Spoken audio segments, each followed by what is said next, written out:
ndikuzoda kurutsa. Makuda kurutsa madyisa ka. Handichaziva kuti ndoita seiko, ndichapedzisira ndakuramba nje. But amana ndatobuda. Hatichatodzokere iwe. Ndakubvunzewo mubvunzo ka. Kana munhu achingagoisa nenyika inenge ichiri here 1 new pamabhora.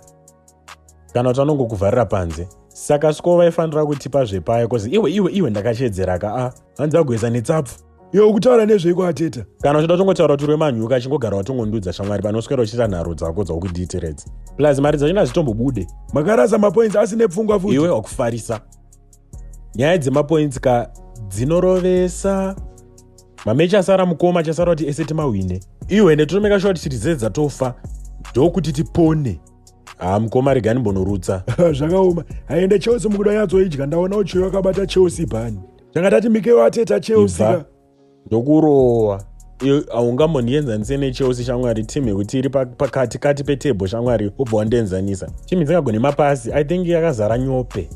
Mira. Iwe ndotochaiziva kuti vanhu veChelsea vanotrena vanenge vanyatsozora kugweza kupi here kana vachitamba bhora. Ndopaunotozonatsovheta kuti dai vatogara pamba. Ko zvinozva kuti chokwadi chirwadze vanotozviziva kuti vari wese.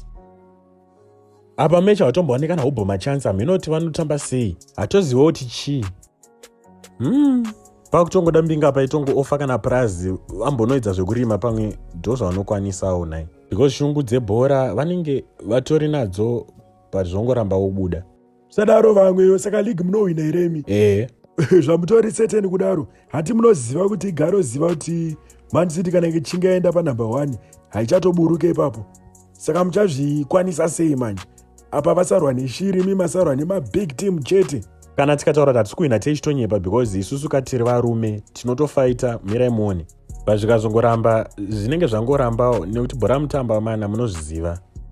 Tikazongobatwa nemweya wekuda kudyisa munozongoti namatira wamana because munotikwadzisa. Ndinobhiliva kuti tikatonamatira tinotonyatsopona ende hatitomborambeka. Unoziva ndakutozvifunga izvezvi ndichatonamata ndasvika kumba. Ndozviziva hazvirambe. Dzakumanguva iwe. Dzanguva dzekuti ndichikuudza chokwadi kuti hausi kuhwina league handikujoka. Dzakota past 12. Haminoti wachanga ina kurasa here.